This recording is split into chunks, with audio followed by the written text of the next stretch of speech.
Semakin banyak ilmu pengetahuan yang kita timba pada kesempatan siang yang berbahagia ini.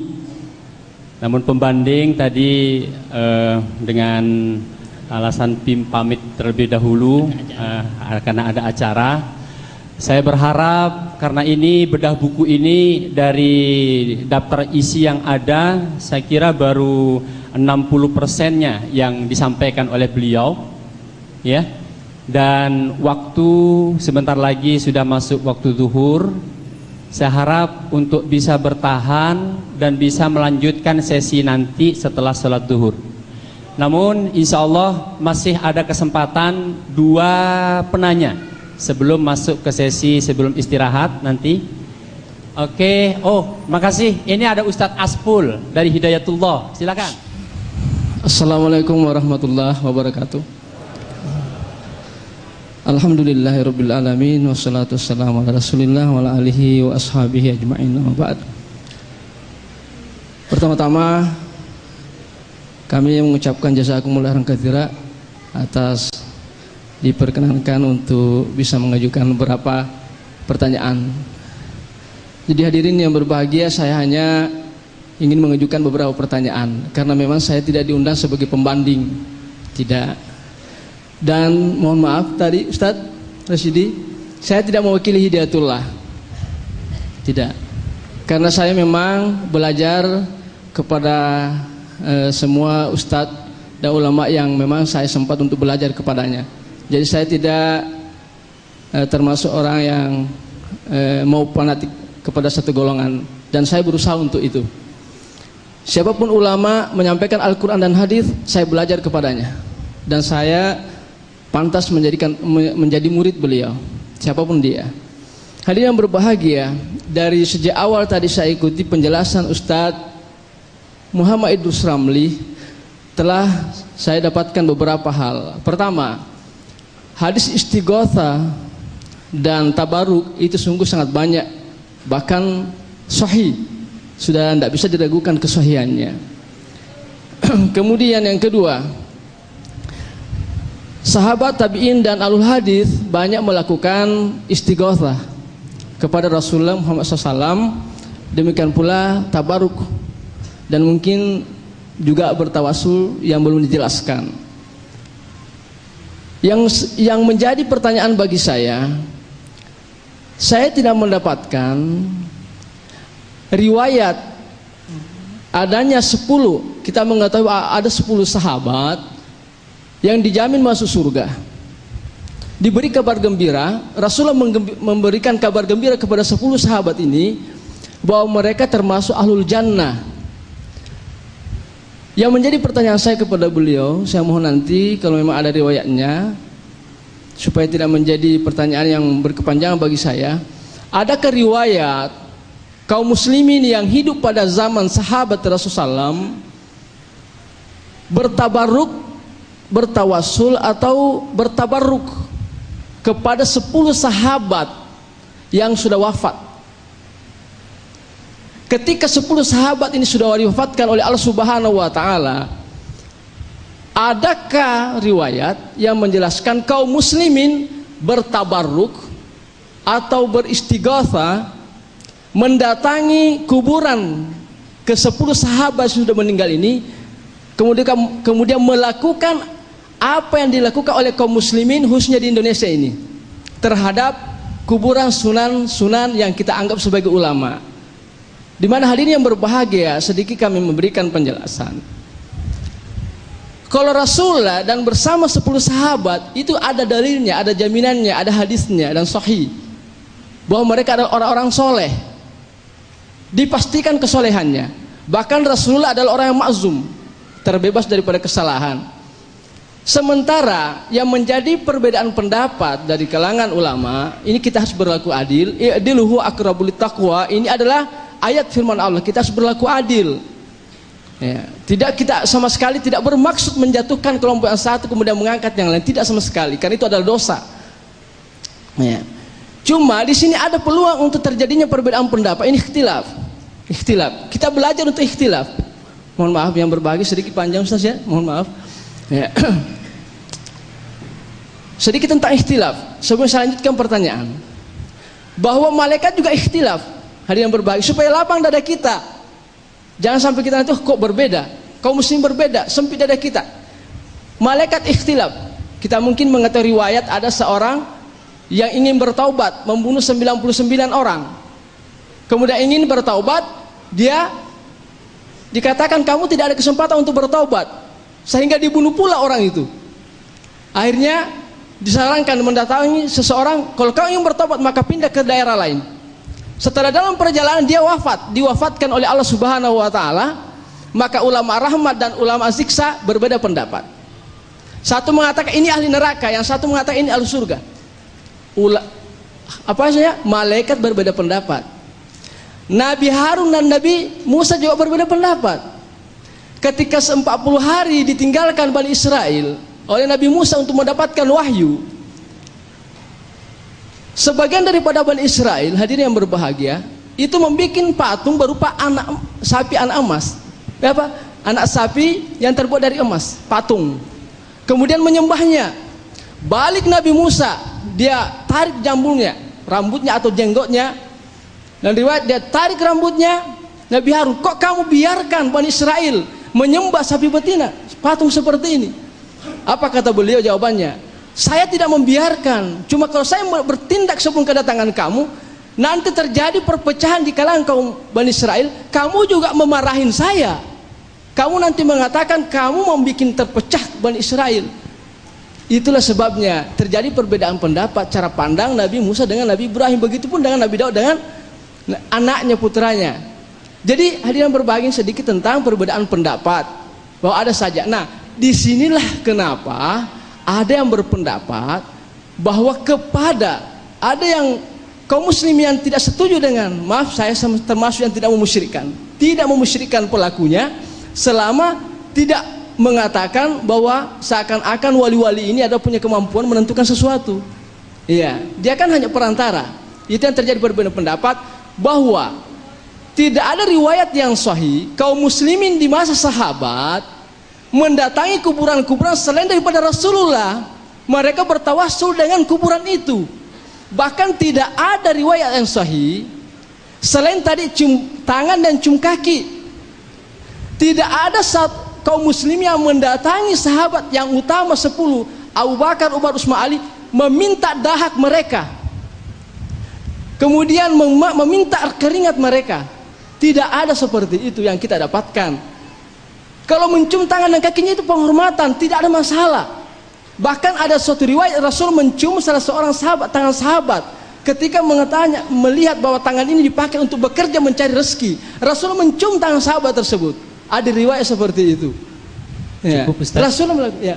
Okay. Ya, jadi pertanyaan saya, Ustaz, ini yang menjadi perbedaan pendapat, bahwa tidak ada suatu jaminan, tidak ada hadis, yang tidak ada suatu dalil dari Al-Quran dan Sunnah yang memberikan jaminan kesolehan manusia-manusia selain daripada Rasul dan 10 orang tersebut. Sedangkan kepada 10 orang tersebut saja tidak ada dalil yang sahih di mana kaum muslimin melakukan tabarruk, ya, tawassul dan beristighosa kepada mereka setelah mereka wafat. Tidak ada, menurut pendapat yang tidak sependapat dengan Ustadz tadi. Yeah. Ini ya yang pertanyaan saya. Ya, kemudian saya mohon kepada Ustadz untuk memberikan penjelasan, dan satu hal sebagai penutup saya bacakan satu ayat, sepotong ayat yang berbahagia ketika Allah Subhanahu wa taala berfirman, auzubillahi minasyaitonirrajim, ya ayyuhalladzina amanu la yashhar qaumun min qaumin asa ayyakunu khairam minhum wala nisa'um min nisa asa ayyakunna khairam minhun, ila akhir ayat. Ya. Wahai orang-orang yang beriman, ya, ya ayyuhalladzina amanu la yashhar qaumun min qaumin. Oke. Wahai orang-orang beriman, janganlah sekelompok kaum memberikan, oh ya, mohon maaf kalau itu. Ya ayyuhalladzina amanu. Ya, mungkin Ustaz, para jemaah sudah banyak yang tahu ayat itu. Ya, saya bacakan kembali. Bacaannya diulang mungkin Ustaz. Saya ulang. Baik, dengarkan ya. Saya ulang. Saya melihat ketika kita, ini saya lihat ini budaya berbeda pendapat masih perlu kita latihan. Sedikit aja kesalahan lawan kita yang kita anggap lawan, kok rasanya kok ada kegembiraan bagi kita. Ini persis pemain sepak bola, hadirin berbahagia. Baik Ustadz, mungkin kami menangkap. Ya ayyuhalladzina amanu, wahai orang-orang beriman, la yashar qaumun min qaumin asa ayyakunu khairan minhum.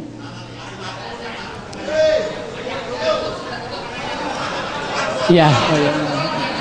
Baik Ustadz, mungkin kami memahami yang dimaksudkan Ustadz ya. Baik, cukup mungkin Ustadz ya, cukup ya. Ya, jadi kesimpulannya hadirin berbahagia, Allah Subhanahu wa taala melarang kita kaum muslimin yang satu mengolok-olok kaum muslimin yang lain. Bisa jadi kelompok yang diolok-olok itu lebih baik daripada yang mengolok-olok. Begitu pula kelompok wanita yang lain, jangan sampai mengolok-olok kelompok wanita yang lain. Bisa jadi kelompok wanita yang diolok itu lebih baik. Dan mohon maaf kalau keliru bacanya, mohon maaf. Iya. Saya kira demikian, lebih kurangnya mohon maaf. Billahi taufiq. Assalamualaikum warahmatullahi wabarakatuh. Sebentar, ya terima kasih Ustadz Aspul yang dirahmati Allah. Diam aja di sini dulu Ustadz. Diam aja Ustadz. Ya nggak apa-apa. Terima kasih. Ini subhanallah, waktu kita dikejar oleh waktu, tapi insya Allah sisa waktu yang tersisa ada kesempatan banyak untuk Ustadz memberikan jawaban atas pertanyaan yang disampaikan tadi, dan saya tidak perlu mengulanginya. Silakan Ustadz. Terima kasih. Yang pertama, beliau menerima Ustadz siapa? Aspul. Ustadz Muhammad Aspul ini menerima terhadap dalil-dalil istighatsah datang ke makam Nabi. Tetapi beliau menggugat apakah ada satu riwayat, menanyakan ya, maaf, menanyakan adakah satu riwayat yang sahih ada seorang sahabat datang ke makam selain Rasulullah dan beristighatsah. Beristighatsah dengan makam Rasulullah itu, dengan makam sahabat itu, bukan dengan Rasulullah. Yang ditanya apakah sahabat yang 10 yang beristighatsah atau sahabat lain? Sahabat yang lain beristighatsah kepada sahabat yang 10 tadi yang sudah diomongkan. Jadi begini, di dalam masalah tabarruk, tawassul dan istighatsah, para ulama ahli hadis seperti Imam Nawawi dalam syarah Sahih Muslim, Al-Hafidz Ibnu Hajar dalam kitab Fathul Bari, dari hadis-hadis yang menerangkan tabarruk para sahabat dengan rambut Nabi, dengan keringat Nabi, dengan peninggalan Nabi, istidlal kesimpulan para ahli hadis selalu mengatakan ini menjadi dalil bolehnya bertabarruk dengan orang-orang soleh. Jadi orang yang selain Nabi dikiaskan dengan Nabi karena sama-sama tabarruk atau sama-sama tawassul. Adapun masalah bertawassul dengan selain Nabi, ini pernah dilakukan oleh Khalifah Umar, bertawassul dengan Sayyidina Abbas bin Abdul Muttalib. Allahumma inna natawassalu binabiyyina fataskina wa inna natawassalu bi ammi nabiyyina faskina. Jadi Sayyidina Umar memahami ajaran tawassul dengan Rasulullah, oleh beliau dipahami boleh bertawassul dengan selain Rasul, yaitu dengan sahabat yang lain, seperti dengan Sayyidina Abbas ketika masih hidup. Kemudian bertabarruk dengan orang yang sudah meninggal atau orang yang masih hidup, itu tidak ada bedanya, tidak ada perbedaan. Mengapa? Umat Islam mulai dari sejak masanya sahabat, walaupun tidak ada riwayat, sampai sekarang ya seperti itu memang cara istighatsah tawassul, bertabarruk dengan orang yang sudah meninggal. Tidak ada satu orang pun ulama salaf yang mensyirikkan, melarang beristighatsah atau bertawassul dengan orang yang sudah meninggal sebelum Ibnu Taimiyah. Kalau memang ada, silahkan sampaikan riwayat kepada kami ada ulama salaf melarang beristighatsah dengan orang yang sudah meninggal. Tidak bakalan ada. Beristighatsah dengan selain Nabi, ini ada riwayat dari Imam Ahmad dan juga di dalam kitab hadis yang lain diterangkan, yaitu ketika seseorang, doa yang dianjurkan dibaca ketika seseorang ada di tengah padang pasir, lalu kendaraannya misalnya kuda atau apa melarikan diri, dianjurkan untuk berdoa, ya, untuk beristighatsah dengan membaca ya ibadallah ihbisu, wahai hamba-hamba Allah, tahanlah kendaraan kami yang melarikan diri ini. Jelas ibadallah ini yang dimaksud selain para nabi. Jadi tidak ada larangannya. Jadi biasanya cara berpikir kita, perbedaan cara berpikir kita dengan Wahabi ini berbeda. Mengapa? Karena Wahabi tidak mau pakai kias, tidak mau pakai akal. Jadi kalau misalnya seperti tahlilan, mengapa tahlilan itu orang Wahabi menolak? Kalau ditanya membaca la ilaha illallah bagaimana? Ya boleh. Membaca Al-Quran bagaimana? Ya boleh. Yang tidak boleh itu yang mencampur seperti itu. Apakah ada riwayat sahih Rasulullah membaca tahlilan seperti yang dibaca seperti itu? Ya ada kalau persis seperti itu. Itu namanya hukum qiyas. Dan beliau ini sepertinya tidak mau sama qiyas. Dalilnya qiyas mana di dalam Al-Quran? Fa'tabiru ya ulil absar. Itu dalilnya qiyas yang disampaikan oleh para ulama fuqaha. Oleh karenanya, dan ini qiyas seperti ini dilakukan oleh para sahabat. Rasulullah itu tidak pernah menganjurkan atau melakukan sholat ba'diyah atau qobliyahnya Idul Adha dan Idul Fitri. Tetapi sebagian sahabat seperti Sayyidina Anas bin Malik, kalau Idul Adha atau Idul Fitri diriwayatkan dalam Majma'uz Zawaid, sanadnya sahih, beliau sholat qobliyah dan ba'diyah. Mengapa dikiaskan dengan sholat qobliyah, ba'diyah, zuhur dan lain sebagainya? Kias itu sudah dilakukan sejak masanya sahabat. Tapi Wahabi tidak mau sama kias, karena tidak pernah belajar ilmu fikih, tidak pernah belajar usul fikih. Harus tekstual cara berfikirnya. Yang ditanyakan itu tekstual semua. Ya tidak ada kalau semuanya tekstual. Di dalam Al-Quran ada ayat al-yauma akmaltu lakum dinakum wa atmamtu alaikum ni'mati wa raditu lakumul islam madina. Allah menyempurnakan, aku sempurnakan padamu agamamu dan aku sempurnakan bagimu nikmatku. Katanya para ulama, yang dimaksud sempurna di sini dalil-dalil yang bersifat general. Adapun persoalan-persoalan waqi'iyat yang bersifat waktual membutuhkan pada qiyas. Jadi ini beliau intinya tidak mau sama qiyas. Karena tidak mau sama qiyas, maka yang melakukan qiyas bisa syirik, bisa bid'ah, bisa kafir itu. Tadi beliau bertanya begini, apakah ada dalil hadis yang riwayatnya sahih para sahabat datang ke makam sesama sahabatnya lalu beristighatsah? Begitu Ustaz ya. Kalau bertanya pertanyaan seperti itu, sejauh ini saya belum pernah mengetahui adanya riwayat yang sahih. Tetapi para ulama fuqaha mengatakan beristighatsah dengan selain Nabi juga boleh. Mengapa? Karena tata cara doa, tawassul dan istighatsah, di mana dalam doa itu disertai dengan menyebut atau memanggil nama seseorang, itu bukan khususiyah Nabi. Tidak khusus dilakukan kepada Nabi. Mengapa? Karena seandainya tata cara doa seperti itu khusus hanya kepada Nabi, harusnya ada dalil yang menjelaskan kekhususannya. Ternyata tidak ada dalil yang menjelaskan kekhususannya. Berarti kalau begitu, kata para ulama, istighatsah, tawassul, tabarruk tidak khusus melalui wasilah perantara seorang nabi, tetapi boleh juga melalui orang-orang soleh.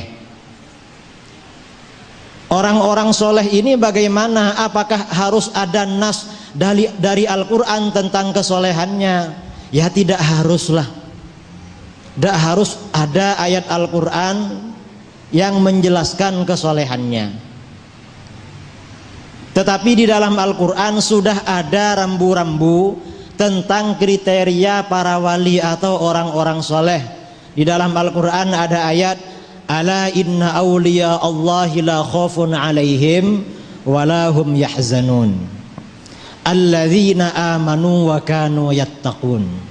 Ingatlah, sesungguhnya para waliullah itu tidak ada rasa takut bagi mereka, dan mereka juga tidak berduka cita, tidak susah.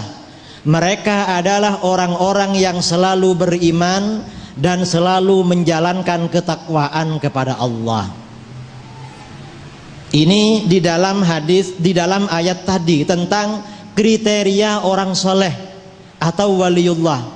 Kemudian di dalam hadis-hadis Nabi juga diterangkan tentang tanda-tanda waliullah. Misalnya ada hadis riwayat Ibnu Majah dan Abu Nuaim dalam Hilyatul Auliya dari Anas bin Malik, ketika Nabi ditanyakan tentang man auliyaullah, siapa waliullah itu wahai Rasul, Nabi menjawab, alladzina idza ru'u dzukirallah. Waliullah itu adalah seseorang apabila seorang mukmin melihat orang tersebut, hatinya akan tergetar dan ingat kepada Allah. Maksud hadis ini, kata para ulama, yang dimaksud tanda waliullah itu ketika dilihat maka akan ingat kepada Allah. Maksudnya, kata para ulama, alladzina idza ra'ahumul mu'min dzakara dzambahu wa 'azzama rabbahu. Waliullah itu adalah seseorang apabila seorang mukmin melihatnya, maka orang ini akan mengingat dosa-dosanya dan akan mengagungkan kepada Tuhannya. Ini tandanya waliullah. Jadi di dalam Al-Quran, di dalam hadis tidak ada, tidak lengkap, tidak menjelaskan semua persoalan secara khusus, tidak ada. Karenanya butuh pada ijtihad para ulama, membutuhkan ijtihad para ulama. Dan ini sebenarnya yang disinggung secara tegas di dalam ayat Al-Quran, falaula nafara min kulli firqatin minhum ta'ifatun liyatafaqahu fid din wa liyunziru qaumahum idza raja'u ilaihim la'allahum yahdzarun. Seandainya ada di antara mereka satu kelompok yang tidak ikut berperang, tidak ikut berjihad, tetapi mereka tinggal menetap di Madinah untuk bertafakuh di dalam agama, untuk mendalami ilmu agama. Kalau mereka sudah mendalami ilmu agama, maka mereka nanti akan bertugas liyunziru qaumahum, memberikan peringatan kepada kaumnya apabila kaum yang berperang itu telah kembali pulang, agar supaya mereka berhati-hati, takut kepada Allah. Ini yang dimaksud dengan ayat ini. Jadi kalau tadi Ustadz Asbul klarifikasi kepada saya, beliau tidak menggugat tetapi bertanya. Ya Ustadz ya, tadi kan bertanya bukan menggugat. Tetapi kalau itu seandainya pertanyaan itu sebagai sebuah gugatan, itu keliru. Dalam ilmu munazarah, dalam ilmu usul fikih, ilmu bahthi wal munazarah atau ilmu jadal wal munazarah, pertanyaan seorang muqtarid itu tidak boleh mempertanyakan satu dalil secara khusus, tetapi cukup bertanya dalil yang menjadi landasan berpikir seseorang mengeluarkan suatu hukum. Jadi misalnya, mana dasarnya Al-Quran bahwa boleh beristighatsah dengan Rasulullah, datang ke makamnya langsung memanggil? Tidak harus begitu. Orang yang beristidlal, yang menyampaikan dalil, itu tidak boleh dituntut seperti itu, karena dalil itu tidak khusus Al-Quran. dalil itu boleh jadi Al-Quran, boleh jadi hadis, boleh jadi ijma, boleh jadi qiyas. Ketika seorang mujtahid ini sudah menyampaikan dalilnya, walaupun dalil ini dalil qiyas, itu harus diterima.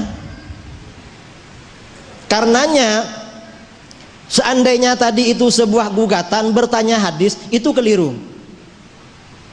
Apa ada hadis sahih yang menerangkan? Itu gugatan yang keliru. Kalau bertanya mana dalilnya kita boleh beristighatsah dengan nabi yang sudah meninggal, dalilnya ya hadis tadi.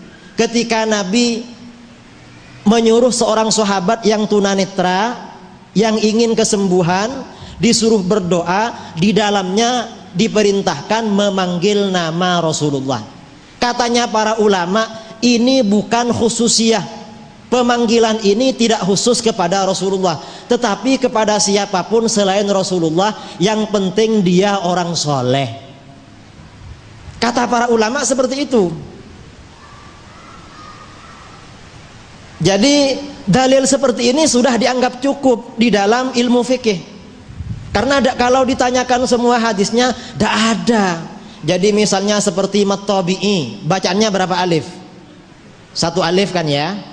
Kemudian mat wajib muttasil, bacaannya berapa alif? Ada yang 2,5, ada yang 3 alif. Apa ada ayat Al-Qur'annya? Tidak ada di Al-Qur'an. Apa ada hadisnya dari Rasulullah? Tidak ada. Apa ada asar dari para sahabat kalau baca seperti itu 1 alif? Tidak ada juga. Tetapi cara membaca memang begitu sejak dari dulu-dulunya, sama dengan amaliyah-amaliyah yang lain itu. Itu cara bertanya. Kalau pertanyaan itu harus dalil khusus, misalnya harus Al-Quran. Kalau Al-Quran nanti tidak akan menerima. Atau misalnya hadis, kalau hadis harus hadis mutawatir, kalau hadisnya hadis ahad tidak akan menerima. Lah kita namanya jadi orang liberal. Orang liberal itu caranya seperti itu. Kalau mereka bertanya suatu hukum, kadang tidak mau kalau hasil ijtihad. Ijtihad para ulama tidak mau, harus nas dari Al-Quran atau hadis. Cuman kalau nas Al-Quran dan hadis tak cocok dengan mereka, mereka takwil semaunya sendiri atau kadang ditolak. Itu orang liberal. Jadi mindset cara berpikir seperti itu cara berpikir liberal. Ini disebutkan oleh seorang ulama dari India, namanya Al-Imam Ashraf Ali At-Tahanawi. Beliau punya kitab namanya Al-Intibahatur Rasyidah, kitab terbaik dalam membantah pemikiran sekuler dan liberal itu. Jadi cara bertanya itu tentang dalil tidak boleh digiring kepada satu khusus tentang dalil, tetapi dalil apapun boleh dikeluarkan. Dan ini yang disampaikan dalam sebuah hadis Rasulullah SAW, naddarallahu mra'an sami'a maqalati fawa'aha thumma addaha kama sami'aha farubba muballaghin aw amin sami'in. Semoga Allah mencerahkan wajah seseorang, Allah mencerahkan, membuat indah wajah seseorang yang mendengar hadisku, lalu orang ini merekam baik-baik hadis ini dalam pikirannya, lalu disampaikan kepada orang lain yang tidak mendengar hadis ini. Mengapa Rasulullah menyampaikan, memerintahkan, memotivasi menyampaikan hadis ini pada orang lain yang belum pernah mendengar? Karena kata Nabi, rubba muballaghin au amin sami'in. Kadang penerima informasi kedua lebih memahami terhadap penerima informasi pertama tentang hadis itu. Karenanya tidak semua ahli hadis itu mujtahid, tidak semuanya. Imam Ibnu Khuzaimah, Imam Al-Hakim, Imam Al-Baihaqi, Imam Ibnu Hibban, wa fi riwayatin juga Imam Bukhari, Imam Muslim, Imam Nasai, mazhabnya Syafi'i. Padahal beliau hafal ribuan hadis. Cara berpikir Islam seperti itu. Cara berpikir itu ada usul fikih, ada kaidah fikih dan ilmu fikih. Tidak tekstual kepada hadis. Kalau tekstual kepada hadis berarti tidak tafakuh fiddin namanya, tidak belajar ilmu agama. Itu hanya belajar terjemahan hadis-hadis saja atau terjemahan Al-Quran. Kita ini sering mendengar kelompok-kelompok yang mengatakan mari kita kembali kepada Al-Quran dan hadis. Yang tidak sama dengan kita berarti tidak mengikuti Al-Quran dan hadis. Ini menurut saya ada dua macam. Ada kalanya orang ini mengerti membaca kitab kuning, bisa membaca kitab berbahasa Arab. Berarti yang dimaksud kembali kepada Al-Quran dan hadis, kembali kepada Al-Quran dan hadis sesuai dengan pemahaman dia. Padahal kita yang bertawassul dan beristighatsah itu juga mengikuti Al-Quran dan hadis. Cuman Al-Quran dan hadis yang difahami oleh ulama salaf seperti para imam yang dulu. Adapun yang tidak mau istighatsah dan tawassul itu ikut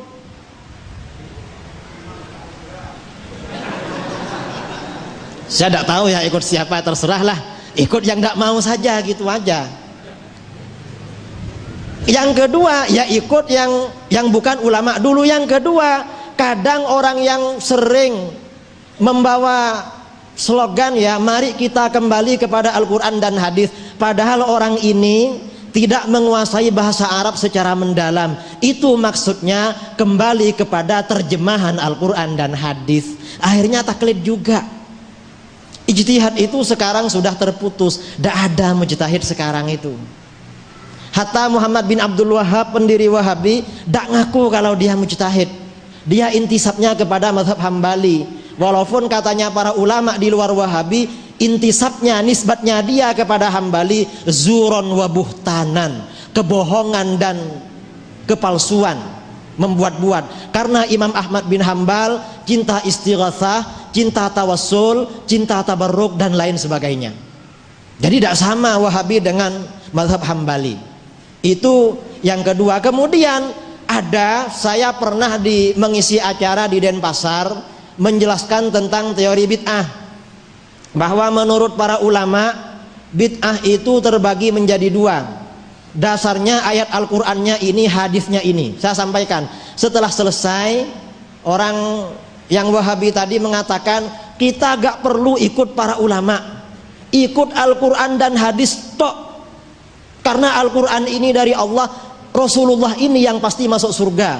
Para sahabat, para ulama belum tentu masuk surga. Terus saya tanyakan pada dia, yang menyuruh ikut Al-Quran dan hadis itu siapa? Yang menyuruh ikut para ulama itu siapa? Siapa yang memerintahkan ikut para ulama? Al-Quran. Di dalam Al-Quran, fas'alu ahlal dzikri in kuntum la ta'lamun. Tanyakanlah kepada para ulama kalau kamu tidak tahu. Jadi kata Al-Quran, kalau kamu tidak tahu suatu hukum, tidak diperintahkan membuka-buka Al-Quran sendiri atau mencari-cari hadis sendiri kalau belum dirinya mencapai derajat ijtihad. Di dalam Al-Quran seperti itu. Dalam ayat lain juga diterangkan, ati'ullaha wa ati'ur rasul wa ulil amri minkum. Taatilah Allah dan Rasul, taatilah Allah dan taatilah Rasul dan ulil amri. Katanya Ibnu Abbas, Abul Aliyah, Ar-Rabi dan lain sebagainya, yang dimaksud ulil amri di sini para ulama yang menguasai seluk-beluk pengambilan hukum Islam yang disebut dengan para mujtahid. Jadi Al-Quran kalau ada persoalan memerintahkan kita ikut para ulama. Kalau kita ini tidak mau pada ulama, itu kan pendapat ulama bukan hadis. Apa bedanya kita dengan liberal? Ciri khas liberal itu sering diterangkan di majalah Hidayatullah oleh Dr. Adyan Husaini, kadang Dr. Hamid Fahmi Zarkashi, kadang Anis Malik Toha. Itu semuanya teman akrab saya yang sering ngisi di majalah Hidayatullah. Ciri khas liberal tidak mengakui otoritas ulama. Kalau diterangkan pendapat ulama, itu kan Imam Syafi'i. Apa bedanya dengan saya? Kalau orang tidak mau sama pendapat ulama, apa bedanya dengan liberal? Cuma yang Wahabi ini kalau menurut saya ekstrimnya ekstrim kanan, yang liberal ekstrim kiri, tetapi sama-sama ekstrimnya. Dan wa khairul umur awsatuha. Sebaik-baik agama adalah yang netral, yang tidak ekstrim. Dan itu Islam ahlus sunnah wal jamaah. Itu mindset berpikir umat Islam sejak dulu sampai sekarang. Ini jangan dihilangkan ini. Karena kalau sedikit-sedikit setelah dia hafal beberapa hadis sudah mujtahid misalnya. Tidak bisa seperti itu. Imam Ibnul Qayyim ya, Ibnu Qayyimil Jauziyah punya kitab namanya A'lamul Muwaqqi'in atau I'lamul Muwaqqi'in an Rabbil Alamin. Ada riwayat di muqaddimahnya, Imam Ahmad ditanya, Imam Ahmad, kalau ada orang hafal 100.000 hadis, apakah mujtahid? Oh belum. Kalau 200.000 belum. Kalau 300.000 belum. Kalau 400 itu bisa. Kalau 400 katanya Imam Ahmad, mujtahid itu 400.000 hadis. Ini Imam Ahmad. Kita ini ya harus ikut kepada para ulama. Dan masalah istighatsah dan tawassul, para ulama ini sudah selesai sejak dulu. Yang pertama kali mempersoalkan ini Syekh Ibnu Taimiyah yang hidup pada abad ke-8 Hijriah dan matinya di penjara. Kemudian setelah dia mati, bid'ah dolalahnya ini terkubur. Kemudian bid'ah ini dihidupkan kembali oleh Syekh Muhammad bin Abdul Wahab An-Najdi, pendiri aliran Wahabi yang sekarang tidak mau disebut Wahabi, mengaku dirinya Salafi. Tapi ngaku-ngaku Salafi itu. Mengapa ngaku-ngaku? Karena ajaran dia tidak ada yang sama dengan ulama salaf. Maksudnya ajaran dia yang menyimpang dari mainstream ajaran umat Islam. Ulama salaf beristighatsah, katanya Wahabi syirik. Ulama salaf bertawassul, katanya Wahabi syirik. Bertabarruk, katanya Wahabi syirik. Jadi ngaku ikut salaf tapi tidak sesuai dengan ulama salaf. Kadang mengaku dirinya ahli hadis. Kami ini ahli hadis. Itu biasanya saya pernah diundang ke Magelang, Jawa Tengah. Ada radionya Wahabi. Tuh setiap ngomong kita harus ikut Al-Quran, ikut hadis, ikut pemahaman para sahabat. Para sahabat itu beristighatsah, para sahabat itu bertawassul, para sahabat itu melakukan qiyas, para sahabat itu membagi bid'ah menjadi bid'ah hasanah, bid'ah sayyi'ah. Mananya yang ikut sahabat? Gak ada. Para sahabat itu yang jumlahnya kira-kira 100.000 tidak semuanya mujtahid.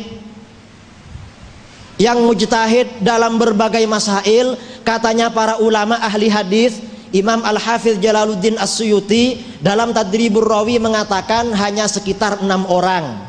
Ada riwayat lain tapi yang ada lagi yang mengatakan 10 orang.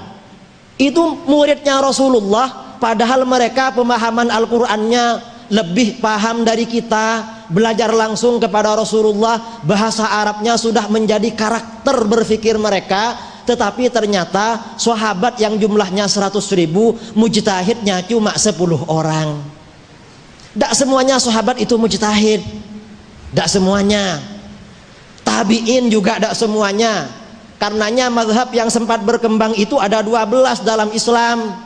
Jadi ada mazhab yang 4, kemudian ditambah mazhab Auza'i, Sufyan Tsauri, Sufyan bin Uyainah, Al-Laits bin Sa'ad, kemudian mazhabnya siapa yang ada di Lebanon itu, yang wafat di Lebanon, ada 12 mazhab. Cuma Imam Bukhari, Imam Muslim, Imam Abu Dawud itu tidak masuk dalam golongan mujtahid mutlak pendiri mazhab, padahal hafalan hadisnya ratusan ribu, luar biasa. Nah sekarang ini umat Islam ini dirusak dengan orang yang tidak banyak hafal hadis tapi sudah melebihi Imam Bukhari.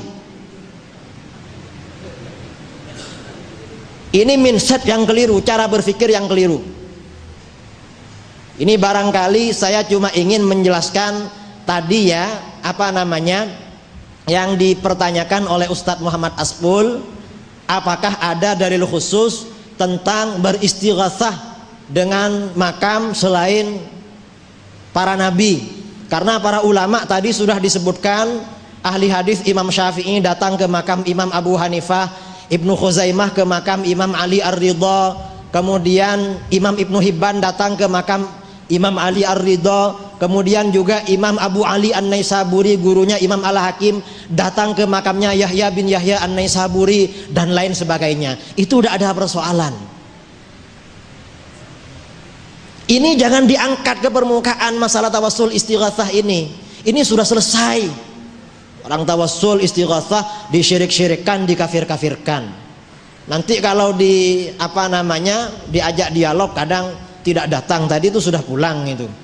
Siapa itu Ustadz Azra itu sudah pulang. Tadi dia bilangnya ada acara, tapi setelah dikomentari ada acara minta maaf itu. Acaranya mendadak terus begitu. Sama dengan orang liberal juga begitu. Saya ini sering bertemu dengan orang liberal, biasanya kalau sudah kepepet segera pulang, mirip dengan liberal itu. Jadi banyak kesamanya. Ini barangkali komentar saya ya, mindset cara berpikir kita di dalam memahami ilmu agama harus melalui para ulama. Karenanya di dalam satu hadis Rasulullah SAW bersabda, ada hadis riwayat Imam Bukhari dan Muslim dari Abu Hurairah, innallaha la yaqbidul ilma intiza'an yantazi'uhu min qulubil ibad walakin yaqbiduhu biqabdil ulama hatta idza lam yubqi aliman ittakhadhu ru'usan juhala fadallu wa adallu. Sesungguhnya Allah tidak mencabut ilmu agama dengan cara mencabut ilmu ini dari hati hamba-hambanya, tetapi Allah mencabut ilmu agama dengan mencabut para ulama. Sehingga setelah para ulama ini tidak ada, masyarakat mengangkat orang awam sebagai pemimpin, lalu mereka sendiri tersesat, menyesatkan orang lain. Jadi berkembangnya ilmu pengetahuan itu bukan karena tidak ada kitab, bukan. Boleh saja percetakan semakin luas, kitab ada di mana-mana, tetapi ulama tidak ada. Ilmu itu bukan dari kitab, tetapi bitalaqi min afwahil ulama. Dalam hadis innamal ilmu bitta'allum, ilmu itu harus dipelajari kepada para ulama, bukan kepada dengan membaca buku, apalagi buku terjemahan. Ada seorang ulama ahli hadis, Al-Imam Al-Hafiz Al-Khatib Al-Baghdadi, beliau punya kitab namanya Al-Faqih wal Mutafaqih dan kitab Syaraf Ahlil Hadis. Jadi katanya beliau, man ta'allama minal awraq yuqalu lahu suhafi laisa bi'alim. Barang siapa yang belajar dari buku, tidak pernah belajar kepada para ulama, dia ini berarti cuma tukang buka buku, bukan orang alim. Karena ilmunya orang alim itu ada pada dirinya, buku itu hanya sebagian. Ini barangkali pengantar dari diskusi sesi kedua. Selanjutnya saya serahkan kepada saudara moderator, mungkin dari ba'dul hadirin wal hadirat ada yang ingin mendiskusikan dengan kita semuanya. Terima kasih. Baik, terima kasih. Alhamdulillah, ternyata semakin banyak ilmu yang bisa kita timba pada kesempatan yang penuh berkah ini. Tadi sebelum sesi istirahat sholat duhur, sangat banyak sekali saya lihat para mustami'in, mustami'at yang ingin menyampaikan pertanyaan. Untuk termin berikut ini saya persilahkan 3 orang dulu, bisa acung tangan. 1 dari Putri. Bismillahirrahmanirrahim. Assalamualaikum warahmatullahi wabarakatuh. Waalaikumsalam warahmatullahi wabarakatuh. Nama saya Dina. Menziarahin makam orang tua kita gitu, apa sih hukumnya gitu? Pastikan sesuatu yang baik karena dia orang yang berjasa kepada kita. Assalamualaikum warahmatullahi wabarakatuh. Waalaikumsalam warahmatullahi wabarakatuh. Nama saya Muntir Nadir, domisili Dongwa, teman debat dulu di pesantren Ustadz Idrus Romli. Yang pertama saya mengucapkan, memberikan apresiasi yang luar biasa terhadap PCNU Kota Balikpapan. Namun ini kan soal hilir gitu ya, tapi soal hulunya juga penting. Artinya pemahaman tentang aswaja ini perlu dimasyarakatkan. Itu satu permintaan dari saya, agar masyarakat NU benar-benar paham benar apa sih sebenarnya ajaran ahlu sunnah wal jamaah itu, sehingga tidak mudah lagi terombang-ambingkan oleh paham-paham yang menyesatkan itu. Assalamualaikum warahmatullahi wabarakatuh. Nama saya Sumawan dari Ranting Muara Rapak. Ranting itu kecil nih Pak, mudah patah. Ini supaya tidak mudah patah, bagaimana ini pengurus cabang ini bagaimana nanti. Yang selanjutnya Pak, dari kacamata Wahabi kita itu disalah-salahkan aja ngoten kita. Terus apakah dia itu tidak pernah melakukan bid'ah ngoten? Ziarah kubur tadi sudah kita bicarakan tujuannya ada 4. Ada yang untuk i'tibar, ada yang untuk mendoakan yang ada di kubur itu, ada yang untuk adaul hukuk al-wajibah, karena misalnya dia orang tua kita, ada untuk bertabarruk. Ini keempat-empatnya sama-sama masyru', sama-sama dianjurkan di dalam agama. Jadi kalau kita ini punya hajat, dianjurkan ziarah ke makam seorang aulia, lalu berdoa di samping makam itu dengan bertawassul atau bertabarruk agar doa kita dikabulkan oleh Allah. Dasarnya mana? Tadi sudah kita bicarakan, antara lain ayat Al-Quran, walau annahum izzalamu anfusahum ja'uka fastaghfarullaha wastaghfara lahumur rasul lawajadullaha tawwabar rahima. Kemudian yang kedua, para sahabat yang datang ke makam Rasulullah. Kemudian setelah itu para ulama salaf yang datang ke makam para aulia. Imam Syafi'i datang ke makam Imam Abu Hanifah, Imam Ibnu Khuzaimah datang ke makam Ali Ar-Ridha, Imam Ibnu Hibban datang ke makam Imam Ali Ar-Ridha, Imam Abu Ali An-Naisaburi ke makam Imam Yahya bin Yahya. Sebagian ulama datang ke makam Imam Al-Bukhari, sebagian ulama datang ke makam Imam Muslim seperti Imam Ibnul Jazari dalam pengarang kitab Iddatul Hisnil Hasin itu. Jadi ini sebenarnya sama-sama di dalam agama itu dibolehkan atau bahkan dianjurkan agar hajat kita segera dikabulkan oleh Allah. Apakah orang yang ziarah begitu ada jaminan doanya diterima? Tidak ada jaminan. Cuman kalau ziarah begitu harapan kita semakin tinggi. Dan katanya Allah di dalam hadis qudsi, ana inda dhanni abdi bi, aku tergantung prasangka hambaku kepadaku. Jadi tidak ada jaminan orang yang berdoa di samping makam para aulia diterima, tidak ada jaminan. Cuman harapannya semakin besar. Mengapa begitu? Karena kita dekat dengan orang soleh, walaupun orang soleh itu sudah wafat. Jadi masalah ziarah kubur dengan tujuan tabarruk atau tawassul itu berlanjut. Ini ada cerita sekitar 7 tahun yang lalu, ada saudara saya ada di pesantren ingin segera menikah, kesulitan, akhirnya ziarah makam seorang aulia di Jombang, Mbah Sayyid Sulaiman As-Segaf Basyaiban. Pada waktu beliau membaca Al-Quran pas hujan gerimis, waktu maghrib ada 3 orang datang, yang 2 orang sudah tua laki perempuan, satunya masih muda perempuan, sepertinya anaknya. Akhirnya saudara ini berdoa, mungkin melirik kok cocok, akhirnya berdoa, ya Allah, kalau ini memang jadi baiknya takdirkan jadi jodoh saya. Akhirnya setelah itu saudara saya ini ketemu dengan muridnya di pondok, kembali ke pondok, bilang saudara saya, katanya kamu ada punya Mbak Yu yang ada di Pondok Putri. Kenapa Ustadz? Ya kalau belum ada yang punya, kasihkan saya gak apa-apa, katanya. Akhirnya pulang dari pondok bulan Maulid, muridnya ini datang ke rumah jemput adik saya. Tanya, Ustadz sampean disuruh ke rumah sama Abah dan Umi. Lah ada apa? Nggak kenal saya. Lah katanya sampean pesan mbak saya. Sampean suruh ke sana sekarang. Akhirnya datang. Setelah itu menikah.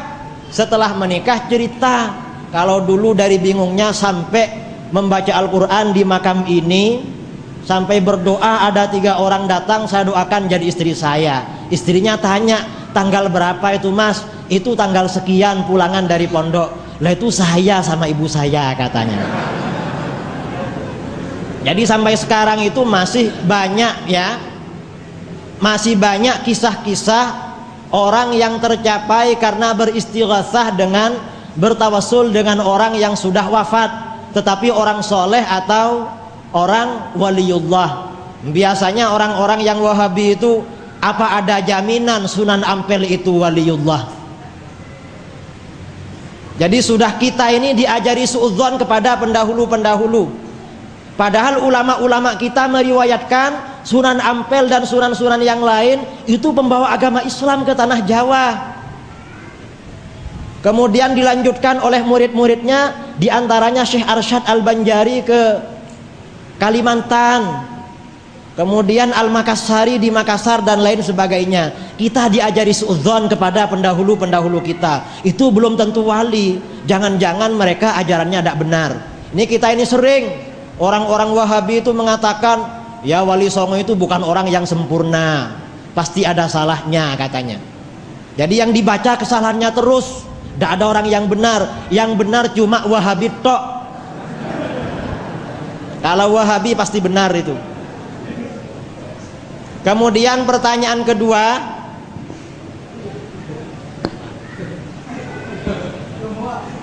yang dari Donghua, mana catatannya?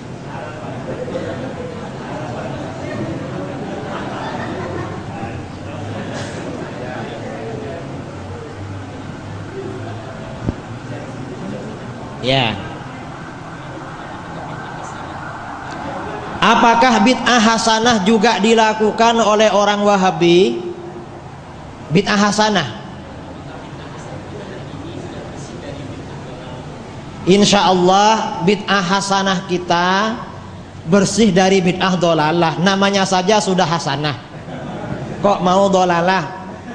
Yang bid'ah dolalah itu Wahabi. Mengapa kok bid'ah dolalah? Para sahabat, ulama salaf beristighatsah dan tawassul. Lalu Wahabi mengatakan istighatsah dan tawassul itu syirik. Itu ajaran bid'ah dolalah.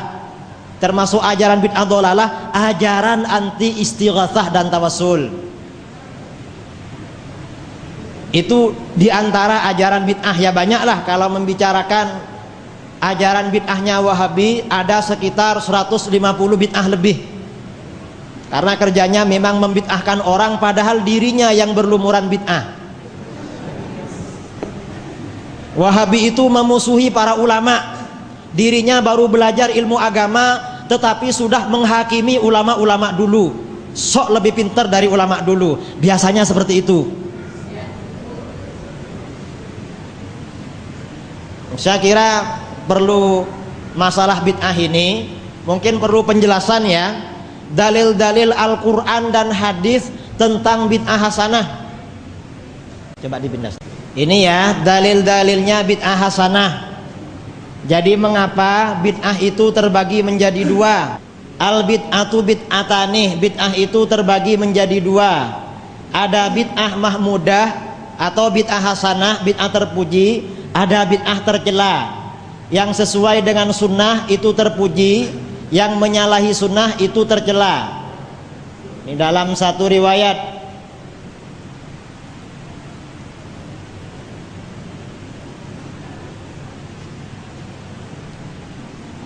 Kemudian dalam riwayat lain Imam Syafi'i mengatakan perkara baru itu ada dua macam. Ada perkara baru yang menyelisihi Al-Quran, sunnah, athar atau ijma'. Ini bid'ah tersesat. Ada bid'ah baru yang baik tetapi tidak menyelisihi salah satu dari yang 4 di atas. Ini perkara baru yang tidak tercela. Jadi ada beberapa riwayat dan riwayat ini sahih. Jadi riwayat ini sahih. Mana dalilnya? Bid'ah hasanah. Dalil bid'ah hasanah di dalam Al-Quran diriwayatkan oleh Imam At-Tabrani dalam Al-Mu'jamul Awsat.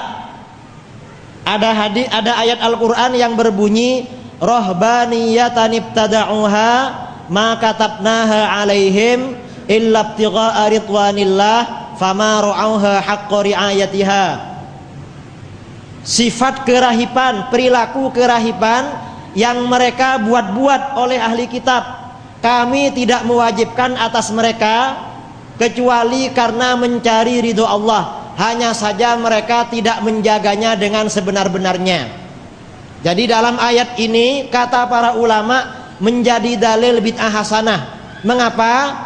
Karena orang-orang Nasoro oleh Allah tidak diperintahkan menjalankan perilaku kerahiban. Tinggal di gereja ya, tidak kawin, tidak keluar, tidak diwajibkan oleh Allah, tetapi mereka melakukan untuk mencari ridho Allah. Ternyata di dalam ayat ini tidak dicela karena melakukan kerahipan, dicelanya karena tidak menjaga kerahipan dengan sebenar-benarnya. Jadi dia melakukan kerahipan, nanti kalau tidak kuat akhirnya berhenti menjadi rahib. Ini menjadi dalil bid'ah hasanah. Jadi katanya ada sahabat Abu Umamah Al-Bahili meriwayatkan hadis, ini ada hadisnya tadi ya. Sesungguhnya Allah memfardukan puasa Ramadan, tidak mewajibkan qiyamu Ramadan. Qiyamu Ramadan itu sesuatu yang kamu buat-buat sendiri, maka lakukanlah secara terus-menerus. Karena sekelompok Bani Israel melakukan bid'ah, lalu Allah mencela mereka karena meninggalkan bid'ah itu sesudahnya. Artinya bagaimana? Bid'ah hasanah itu boleh dibuat asalkan dilakukan sampai mati. Jadi yang maulid harus maulid sampai meninggal, yang baca habsyi harus sampai terus. Dan kalau berhenti itu dicela oleh Rasulullah. Ini dalilnya. Dalil kedua mengapa kita ini ada bid'ah. Ini ada hadis yang berbunyi, oh ini dalilnya, barang siapa yang memulai di dalam Islam perbuatan yang baik, maka orang ini akan mendapat pahalanya dan pahala orang yang melakukan sesudahnya hingga hari kiamat. Dan barang siapa yang memulai perbuatan yang jelek, maka akan memperoleh dosanya dan dosa orang yang melakukannya sampai hari kiamat. Ini dalilnya bid'ah hasanah. Biasanya kalau ketemu dengan orang Wahabi waktu di Denpasar, ini dalilnya bid'ah hasanah. Wahabinya biasanya menjawab, ini maksudnya sunnah, karena Nabi mengatakan man sanna sunnatan hasanatan, sunnah yang baik. Biasanya saya jawab, kamu tidak mengerti hadis ini. Yang dimaksud dengan sunnah di dalam hadis ini maksudnya sunnah secara lughawiyah, yaitu perbuatan, bukan sunnah secara syariah. Karena sunnah secara syariah itu definisinya apa yang datang dari Nabi, baik berupa perbuatan, ucapan maupun pengakuan. Nah, kalau sunnah dalam hadis ini diartikan dengan sunnah Rasul, rusak maknanya hadis ini. Karena redaksi kedua ada redaksi man sanna fil Islam sunnatan sayyi'atan, barang siapa yang memulai di dalam Islam sunnah yang jelek. Kalau sunnah dalam hadis ini diartikan dengan sunnah Rasul, berarti sunnah Rasul ada dua, ada sunnah yang baik, ada sunnah yang jelek. Itu biasanya Wahabi tidak ngerti hadis tapi langsung memvonis itu Wahabi. Kalau Ustaz Asbul bukan Wahabi itu, jadi insya Allah sama dengan saya itu. Jadi ini dalilnya bid'ah hasanah. Banyak ya kalau mencari dalilnya bid'ah hasanah. Ini lagi contohnya dalilnya bid'ah hasanah. Dulu itu pada masanya Rasulullah, makmum masbuk biasanya kalau terlambat beberapa rakaat sholatnya seperti anak kecil. Anak kecil itu kalau berjamaah bergurau dulu dengan temannya, setelah imamnya dapat 2 rakaat dia mengejar sholat 2 rakaat dengan cepat lalu bareng. Pada masa Rasulullah awal-awalnya sholat begitu. Kemudian ada sahabat Mu'adz bin Jabal datang terlambat, dia tertinggal beberapa rakaat, lalu sama teman-temannya diberi isyarat, diberitahu 2 rakaat pakai isyarat. Tetapi Mu'adz bin Jabal langsung ikut saja.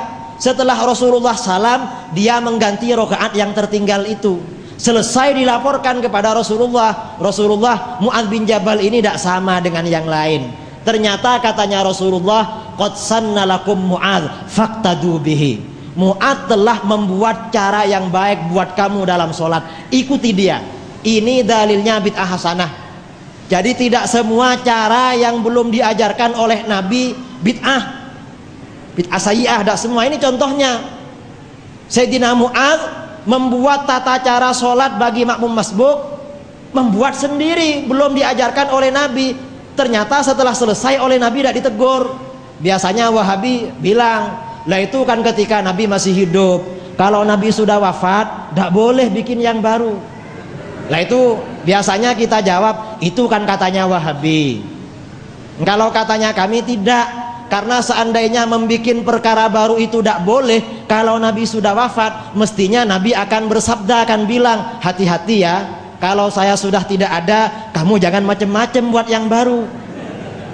Kalau saya masih ada, tidak apa-apa, tidak ada begitu.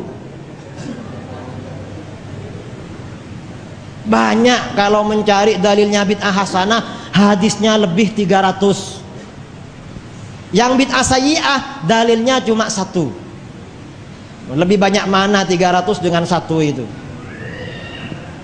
Ini barangkali masalah bid'ah sudah clear ya. Mungkin setelah ini ada sesi tanya jawab lagi. Terima kasih. Baik, terima kasih. Subhanallah. Untuk pernah suatu ketika ada jamaah yang minta tanya sama saya, Pak Ustadz, saya di SMS-in oleh orang, katanya. Kenapa Bu? Saya di SMS-in begini Pak Ustadz, orang sudah pinter kok masih ikut yasinan. Saya suruh jawab aja Bu, hanya orang bodoh saja yang tidak ikut yasinan. Saya bilang begitu. Para mustami'in mustami'at yang dirahmati oleh Allah. Baik, berikutnya saya coba buka untuk termin kedua. 1 dari Putri, 1 ya, 1. Oke, baik. Assalamualaikum warahmatullahi wabarakatuh. Terima kasih dan mohon maaf kalau saya baru bisa hadir Ustadz, karena ada suatu dan lain hal yang memang tidak bisa ditinggal, dan alhamdulillah ternyata masih berlanjut. Ketika mendapat SMS dari Ustadz, saya sedikit agak terkejut dengan judul Kiai NU atau Wahabi yang sesat tanpa sadar. Kenapa? Ketika kita berbicara seperti itu, tentu kita akan melihat apa sih NU itu, apa sih Wahabi itu, apakah ada jaminan NU masuk surga, apakah ada jaminan Wahabi masuk surga. Ini Assalamualaikum warahmatullahi wabarakatuh. Salam singkat padat ya. Langsung. Sebelumnya perkenalkan, saya temannya Pak Ustadz Mundir yang konon bilangnya beliau tadi. Beliau adalah teman sedebatan di Pondok Pesantren sama Ustadz tentang amaliyah Wahabi lagi yang berkaitan dengan i'tiqad atau keyakinan. Apakah ini juga bisa dibenarkan menurut pandangan Ahlus Sunnah wal Jamaah kalau mereka mengatakan bahwa Al-Quran adalah merupakan makhluk? Assalamualaikum warahmatullahi wabarakatuh. Waalaikumsalam warahmatullahi wabarakatuh. Perkenalkan, nama saya Mukhtar dari Kebun Sayur Balikpapan Barat. Sebelumnya kami ucapkan terima kasih atas waktu yang diberikan kepada kami. Singkat kata, saya ingin ada 3 poin penting mungkin yang ingin saya tanyakan kepada Ustadz Muhammad Idris Romli. Yang pertama, mungkin kita orang awam mungkin ya, apalagi yang dangkal ilmu seperti saya, mungkin ada yang belum tahu Wahabi, atau mungkin baru dengar nih Wahabi baru di dalam forum ini. Nah, mungkin Ustadz bisa ceritakan yang pertama mungkin sejarah singkat kemunculannya. Tadi kan dari awal abad ke-8 Hijriah yang diprakarsai oleh Syekh Ibnu Taimiyah, terus dihidupkan kembali pahamnya oleh pada tahun abad ke-12 Hijriah oleh Syekh Muhammad bin Abdul Wahab, yang didukung oleh dinasti Ibnu Saud yang melahirkan kerajaan Arab Saudi. Di situ kan juga ada sejarah kelam, mungkin ada pertumpahan darah di sana.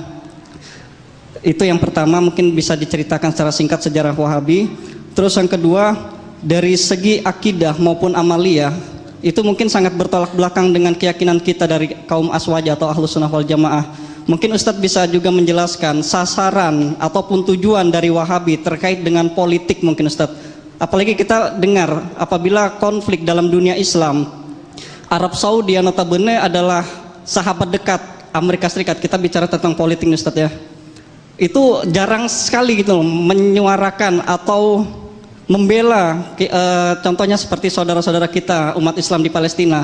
Tetapi apabila kepentingan Amerika Serikat diusik, luar biasa marahnya Arab Saudi. Mungkin Ustadz bisa jelaskan sasaran dan tujuan dari Wahabi masa kini. Terus yang ketiga, mungkin saran bagi pimpinan cabang Nahdlatul Ulama khususnya di Balikpapan, untuk acara seperti ini saya rasa sangat bermanfaat. Contohnya bagi kami orang awam, sangat bermanfaat sekali untuk membentengi akidah Ahlus Sunnah wal Jamaah kita. Apalagi seperti Ustadz katakan, suatu reaksi, suatu aksi pasti timbul apabila ada sebab. Contohnya seperti buku mantan Kiai NU menggugat tradisi tahlilan dan lain-lain. Ustadz membantahnya dengan menerbitkan sebuah buku juga. Mungkin di Balikpapan kita ada satu radio ya mungkin yang Wahabi miliki, kenapa kita nggak membuat wadah tandingan seperti itu? Mungkin itu aja Ustadz yang bisa saya sampaikan, kurang lebihnya mohon maaf. Wabillahi taufiq wal hidayah. Assalamualaikum warahmatullahi wabarakatuh. Assalamualaikum warahmatullahi wabarakatuh. Baik, yang pertama masalah klinik ya. Klinik itu banyak macamnya. Mungkin yang dimaksud dengan klinik terkait dengan penentuan hari-hari, misalnya mau menikah. Apa itu maksudnya? Jadi kalau mau menikah biasanya harinya hari apa? Apa? Mungkin seperti itu. Itu hanya saya kira yang seperti itu hanya sebuah tradisi. Jadi kalau dicari dalilnya ya ada. Dasar-dasarnya tidak ada, itu sisa-sisa dari peninggalan lama. Tetapi di dalam sejarah Islam, klinik itu sebagian juga ada. Klinik dengan hitungan nama seperti pakai hitungan astronomi Abu Ma'syar. Abu Ma'syar itu kan hidup pada generasi salaf pada sebelum abad ketiga Hijriah, dan hitungannya tentang perjodohan itu katanya bagus, selalu tepat, katanya begitu. Itu saya kira ya tergantung keyakinan lah. Karena ada orang yang ahli klinik ngomong dengan saya, kalau bepergian, kalau pindah rumah pada hari ini, pada bulan ini tidak baik. Saya bilang, ya apa kalau saya yang pindah?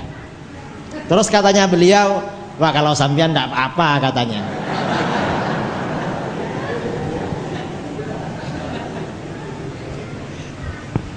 Dulu pada masanya Sayyidina Ali bin Abi Thalib karramallahu wajhah, ketika Sayyidina Ali akan memerangi orang-orang Khawarij di Nahrawan, ada tentaranya yang ahli klinik. Karena waktu akan berangkat menjelang zuhur, katanya sebagian pasukannya yang pakar klinik, ya Amirul Mukminin la tadhhab bina al-an.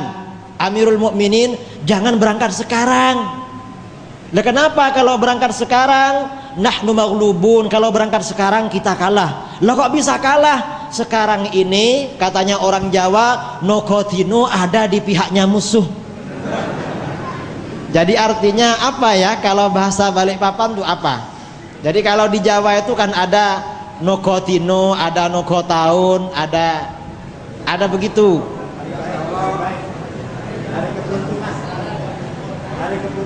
Hari keberuntungan. Jadi katanya pasukannya, hari keberuntungan kalau jam sekarang ada di daerah sana, mereka yang menang. Tapi katanya Sayyidina Ali, ndak, kita harus berangkat sekarang dan kita pasti menang. Kalau tidak percaya kamu catat, katanya Sayyidina Ali, tentara saya nanti yang gugur tidak akan melebihi hitungan jari, tidak lebih dari 10 orang. Dan tentara musuh yang selamat, yang tidak mati, tidak akan lebih dari 10. Mati semua nanti. Katanya Sayyidina Ali. Akhirnya berangkat. Setelah perang di Nahrawan, Sayyidina Ali oleh Allah diberi kemenangan luar biasa. Setelah diteliti, ternyata tentaranya Sayyidina Ali cuma 7 orang yang gugur. Sementara tentaranya musuh, sisanya yang hidup tinggal 7 orang. Artinya bagaimana? Ini semua tergantung keyakinan kita. Kalau kita yakin klinik-klinik itu tidak terjadi, insya Allah tidak ada apa-apa bagi kita. Tapi kalau kita tidak yakin, ragu-ragu, bisa terjadi itu. Karena di dalam hadis, ana inda dhanni abdi bi, orang yang kurang tawakal, kurang pasrah, bisa terjadi. Walaupun dia seorang ulama, seorang kiai. Ini ada cerita ya, sama-sama kiai besarnya. Di Madura itu ada namanya Kiai Syarqawi. Pada waktu membangun rumah ada orang tukang klinik. Membangun rumah, katanya yang membangun, Kiai jangan dibangun sekarang, besok saja naikkan kayunya. Lah kenapa? Katanya orang Madura, sekarang lakona apoi, sekarang ini harinya api, bisa terbakar. Terus katanya Kiai Syarqawi, sudah pulang. Akhirnya pulang, setelah pulang ternyata rumahnya ini yang terbakar. Ini kiai ya. Jadi mungkin kiainya dekat kepada Allah Swahibul Karomah. Ada kiai juga di Jember, tidak perlu saya sebutkan namanya, masih misanan dengan Kiai As'ad Syamsul Arifin. Waktu beliau bangun rumah, kalau dulu itu rumah dari bambu, kemudian atapnya pakai anunya tebu itu, apa namanya? Tes. Ya, beli katanya orang Madura. Akhirnya pada waktu bangun itu ada orang pakar klinik, jangan sekarang mulai menaikkan bahan-bahan. Lah kenapa? Sekarang ini kerjanya angin, nanti itu bisa disambar angin katanya. Wah, saya gak percaya, katanya beliau. Ternyata setelah dapat beberapa hari, ada angin puting beliung, rumah beliau hancur itu. Sama-sama kiainya. Ya mungkin karena memang apa ya, keyakinannya beda dengan yang di Madura itu. Itu masalah klinik. Banyak masalah itu sebenarnya tidak ada dasarnya ya di dalam ajaran agama, tidak ada. Itu hanya kepercayaan. Kemudian yang kedua, masalah Wahabi. Kita ini mulai tadi ngerasani Wahabi. Wahabi itu siapa sebenarnya? Karena di sini tidak ada orang Wahabi, di sini nggak ada. Ya mungkin kalau mirip-mirip ada mungkin itu. Pokoknya orang yang suka syirik, mensyirikkan, mengkafirkan, membid'ahkan, itu biasanya Wahabi. Yasinan bid'ah, tahlilan bid'ah, itu Wahabi yang begitu itu. Nah, Wahabi itu apa? Jadi Wahabi itu aliran yang dinisbatkan terhadap Muhammad bin Abdul Wahab An-Najdi. Lahir 1111 Hijriah, meninggal 1206 Masehi. Jadi sekarang masih 200 tahun. Ayahnya Syekh Sulaiman bin Abdul Wahab, Syekh Abdul Wahab bin Sulaiman, seorang ulama bermadzhab Hambali yang harismatik dan menjadi hakim di distrik Uyainah. Syekh Muhammad bin Abdul Wahab mulai menyebarkan dakwahnya setelah ayahnya wafat. Jadi ketika masih ada ayahnya, beliau belum menyebarkan dakwahnya. Ada hadis-hadis Nabi, kata para ulama, yang mengisyaratkan terhadap aliran Wahabi. Di antaranya hadis riwayat Imam Bukhari, ketika Nabi mendoakan negara Yaman dan Syam, Nabi diminta untuk mendoakan negara Najd, tetapi Nabi tidak berkenan sampai 3 kali. Jadi Nabi berdoa, Allahumma barik lana fi Syamina wa fi Yamanina. Ya Allah, berkahilah negara Syam dan Yaman bagi kami. Lalu sahabat meminta, wa fi Najdina, doakan juga berkah Najd bagi kami. Nabi tidak berkenan, malah berdoa lagi, Allahumma barik lana fi Syamina wa fi Yamanina. Kemudian yang kedua kalinya sahabat minta, wa fi Najdina, Rasulullah, Najd doakan juga kami ini kalau dagang ke Najd. Ternyata katanya Rasulullah, hunaka zalazil wal fitan wa hunaka yatlu'u qarnus syaitan. Di Najd itu akan terjadi banyak kegoncangan dan fitnah, di sana akan lahir si tanduk setan. Kata para ulama, tanduk setan ini namanya Wahabi, karena lahirnya di Najd. Jadi memang banyak ya. Dan ini pendiri Wahabi ini seorang pemalas, tidak mau belajar ilmu fikih, yang mengatakan orang dekatnya. Ini ada kitab namanya As-Suhubul Wabilah ala Dharaihil Hanabilah, karangannya Muhammad bin Abdullah bin Humaid An-Najdi, orang Najd juga, masih keluarga, masih family dengan pendiri Wahabi. Kitab ini diterbitkan oleh orang Wahabi. Jadi beliau menceritakan ini ya, ini beliau menceritakan, aku mendapat berita dari sebagian ahli ilmu yang aku temui, dari orang yang seperiode dengan Syekh Abdul Wahab, ayahnya pendiri Wahabi, bahwa sang ayah sering marah kepada anaknya, sering dimarahi. Mengapa? Karena anaknya tidak tekun belajar ilmu fikih seperti pendahulunya. Padahal Al-Quran mengatakan liyatafaqahu fiddin, dia gak mau tafaqquh fiddin itu. Jadi pemalas. Dan ayahnya punya firasat, nanti anak saya ini bahaya. Ayahnya ini punya firasat, anaknya akan bahaya. Ternyata bahaya sungguh itu. Setelah ayahnya meninggal, Syekh Muhammad bin Abdul Wahab mulai menyebarkan ajarannya. Jadi ini menurut kakaknya sendiri ya, katanya sang kakak, pendiri Wahabi di mata kakaknya adalah mengklaim mujtahid mutlak, menolak pendapat orang lain, mewajibkan orang lain mengikuti pendapatnya, mengkafirkan lawan pendapatnya, pribadinya tidak alim, mengkafirkan seluruh umat Islam. Ini kata kakaknya. Jadi kakaknya membantah adiknya yang Wahabi ini. Ini buktinya kalau dia mengkafirkan seluruh umat Islam. Dia punya kitab namanya Kashfus Syubuhat.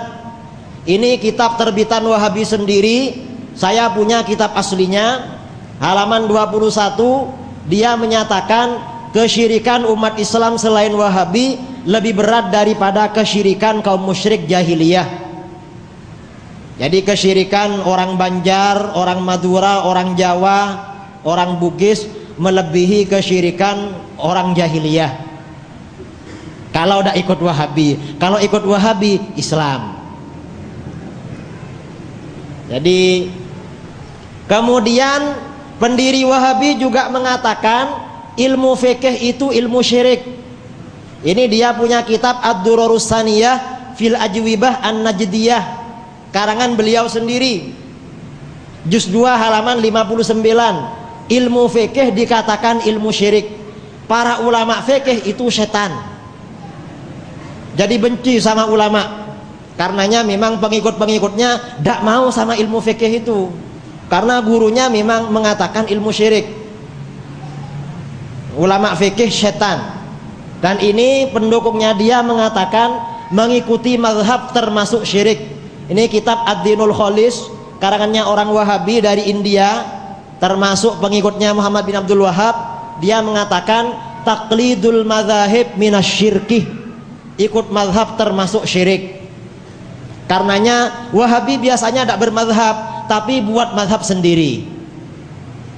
Jadi orang lain tidak boleh ikut mazhab, tapi harus ikut mazhabnya dia. Dari syirik ke syirik juga itu. Kemudian kafirkan ulama yang berbeda pendapat. Ini mengkafirkan guru-gurunya. Guru-gurunya dan ayahnya dikafirkan semua. Dia punya kitab Ad-Durarus Saniyah, juz 10 halaman 51. Setelah Syekh Muhammad bin Abdul Wahab digugat oleh umat Islam, Syekh Muhammad, dulu ketika gurunya sampean masih ada, ayah sampean masih ada, sampean tidak mengkafirkan banyak orang, sekarang kok mengkafirkan banyak orang. Apa jawaban dia? Dulu ketika saya masih berguru kepada guru-guru saya tidak mengerti makna la ilaha illallah, juga belum mengerti agama Islam, katanya dia. Loh sekarang ini Allah menganugerahkan ilmu pengetahuan pada saya, katanya dia. Jadi ilmunya itu hasil wahyu begitu, bukan dari gurunya, tidak pakai sanad. Ditanya mengapa sampian itu kok tidak mengerti makna la ilaha illallah dan tidak mengerti agama Islam? Jawaban dia, lo guru-guru saya gak ada yang ngerti. Jadi ulama Mekah, ulama Madinah, ulama Basrah, ulama Najd, katanya pendiri Wahabi, tidak mengerti makna la ilaha illallah, tidak mengerti agama Islam. Kira-kira layak disebut muslim, tidak ngerti la ilaha illallah, tidak ngerti Islam. Muslim apa enggak? Bukan muslim. Maksudnya bagaimana? Syekh Muhammad bin Abdul Wahab ini secara tidak langsung gurunya itu kafir semua. Ini Wahabi. Ini kitab beliau, bukan kitabnya orang NU ini. Saya dari kitab aslinya. Ini mengkafirkan ulama yang berbeda pendapat. Ulama sufi lebih kafir daripada Yahudi dan Nasrani. Jadi kalau orang ikut torekot seperti di mana Kalimantan Selatan ikut torekot Samaniyah Syekh Arsyad Banjari, itu lebih kafir daripada Yahudi Nasrani itu. Kemudian mengkafirkan para ulama dengan mentahrif hadis Nabi. Jadi ulama semuanya dikafirkan. Ini kitab Wahabi semua, kafirkan mayoritas. Padahal jadi hadis Sauban menjelaskan umat Islam memuja berhala ketika dunia menjelang kiamat. Jadi mentahrif hadis. Banyak hadis yang ditahrif sama dia, sama Wahabi ini. Ini saya kira penjelasannya singkat-singkat saja ya, karena kalau terlalu rinci ini mestinya satu slide ini 2 jam, tapi mulai tadi saya singkat-singkat terus karena sambian ingin cepat, mestinya bukan 1 hari seperti ini. Baik Ustadz, mungkin berikutnya ada pertanyaan terkait dengan bisa Ustadz memberikan pandangan, pendapat terkait dengan Wahabi dari target politik yang ada Ustadz. Jadi begini, Syekh Muhammad bin Abdul Wahab itu punya pendirian tidak sama dengan orang lain. Kemudian Muhammad bin Saud ingin menguasai Jazirah Arab. Tentaranya tidak mau diajak memerangi gubernur di sekitar Najd. Akhirnya bagaimana? Tentaranya Muhammad bin Saud didoktrin oleh Muhammad bin Abdul Wahab bahwa penduduk Mekah, penduduk Madinah, penduduk Basrah semuanya musyrik, penyembah kuburan, kafir semuanya. Akhirnya diperangi. Jadi sebenarnya Muhammad bin Abdul Wahab ini kepentingan ajaran, Muhammad bin Saud kepentingan politik gitu. Jadi bertemu kepentingan politik dengan kepentingan ajaran. Karenanya kalau Wahabi itu tidak mau teriak-teriak khilafah seperti HTI, tidak mau itu. Mengapa? Karena pendirinya melakukan pemberontakan terhadap khalifah di Istanbul, Sultan Utsmani pada waktu itu. Untuk target politik sekarang, Wahabi itu sekarang sangat dekat dengan Amerika. Jadi memang dekat dengan Amerika, itu raja-raja Saudi itu keluarganya banyak punya rumah di Amerika, uangnya juga banyak di Amerika, pangkalan militer Amerika juga ada di Arab Saudi. Jadi gara-gara Wahabi itu sebenarnya umat Islam ini amburadul gara-gara Wahabi.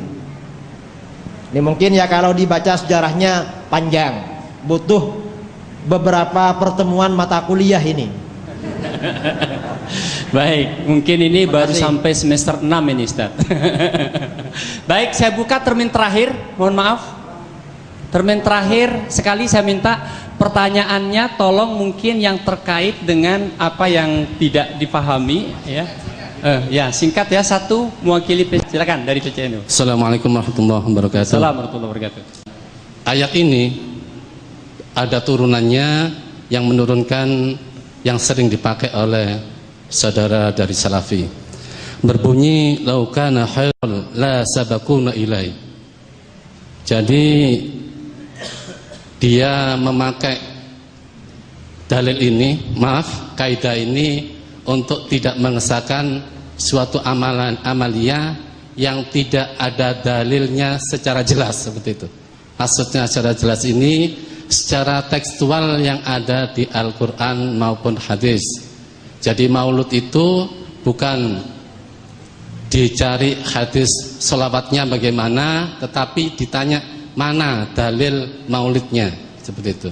Kalau kita kuliah atau anak kita sekolah, itu bukan hadis thalabul ilminya, tetapi mana hadis kuliahnya. Jadi seperti itulah pemakannya. Jadi mohon penjelasannya, karena ini berkaitan dengan syarat ibadah, itu kan salah satunya yakni masalah tauqifinya. Jadi mohon Ustadz Idrus bisa menjelaskan kaidah yang sering digunakan oleh Salafi berikut dengan batasan-batasan tauqifi dalam ibadah. Baik, yaitu yang membenarkan kerajaan Arab Saudi untuk membenarkan Yahudi kembali ke tanah Palestina. Apakah memang ada? Karena beberapa waktu lalu saya membaca sebuah risalah kecil, yaitu pengarang dari NU juga, bahwa yang merestui kembalinya Yahudi kepada tanah Palestina itu adalah kerajaan Saudi. Terima kasih. Assalamualaikum warahmatullahi wabarakatuh. Baik, makasih Pak Arifin di sebelah kanannya. Mungkin beliau ini bisa mewakili anggota dari TNI. Silakan. Assalamualaikum warahmatullahi wabarakatuh. Warahmatullahi wabarakatuh. Alhamdulillah, terima kasih Ustaz. Masih ada kesempatan untuk terkait dengan tugas kami. Ya udah tadi dikatakan mewakili TNI, bahwa tentara dengan pilar-pilar yang ada itu sudah dikatakan harga mati. Pancasila UUD 45, NKRI dan Bhinneka Tunggal Ika. Kemudian fatwa MUI kalau nggak salah itu sudah final juga. Tapi saya sering juga mendengar, mudah-mudahan juga dari mereka, itu menginginkan merubah negara yang sudah final ini, asas, dasar dan semboyan itu sudah final, sudah harga mati. Ada juga yang menginginkan untuk merubah negara Indonesia menjadi asas Islam. Ini yang kami tanyakan, bagaimana menurut pandangan Ahlus Sunnah wal Jamaah. Terima kasih. Assalamualaikum warahmatullahi wabarakatuh. Terima kasih. Terima kasih. Sebenarnya ayat tadi, lau kana khairal lasabaquna ilaihi, itu perkataannya orang-orang kafir. Tetapi ini biasanya menjadi semacam ucapan, istilah yang sering disampaikan oleh orang-orang Wahabi untuk menolak berbagai macam tradisi atau amaliyah. Itu pada masanya sahabat tidak ada, itu dulu tidak ada, itu alasannya ada semua. Padahal kalau berbicara yang dulu, Al-Quran saja yang sekarang dengan masanya sahabat itu beda. Al-Quran pada masanya sahabat tidak ada titiknya, tidak ada harokatnya. Kemudian ilmu pengetahuan pada masanya sahabat strukturnya tidak sistematis seperti sekarang. Pada masanya sahabat tidak ada istilah hadis sahih, hadis dhaif, hadis hasan, hadis mauquf, hadis marfu, hadis muttasil, bungkote, ali, nazil dan lain sebagainya. Tidak ada. Apalagi mat tabi'i, mat lazim kilmi, mat lazim harfi, tidak ada di hadis itu. Misalnya hamas, jahar dan lain sebagainya, tidak ada itu. Ini kalau kita ini berbicara bid'ah pakai dalil itu, sebenarnya kita mundur ke belakang. Karena ini sudah diselesaikan oleh ulama dulu.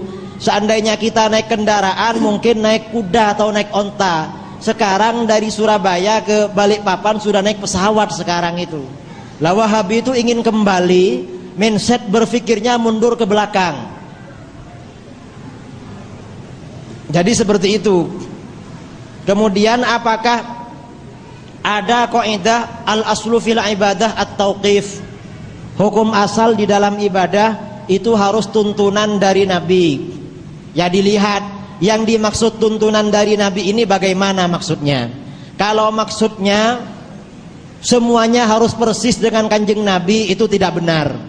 Nyatanya Nabi seringkali membenarkan cara ibadah para sahabat yang belum pernah beliau ajarkan. Silahkan baca, saya punya buku judulnya Buku Pintar Berdebat dengan Wahabi. Itu hasil kisah perdebatan saya dengan tokoh-tokoh Wahabi di berbagai tempat, juga perdebatan para ulama, perdebatan mahasiswa saya dengan dosen-dosennya yang Wahabi dan lain sebagainya. Insyaallah kalau membaca buku saya, Buku Pintar Berdebat dengan Wahabi, akan menang berdebat ketemu Wahabi manapun, asalkan hafal hadis-hadisnya. Karena pakai hadis, kalau udah hafal hadisnya ya gak bisa. Masa berdebat Yang ngerepek ya tidak apa-apalah, tapi kan malu kalau ngerepek itu.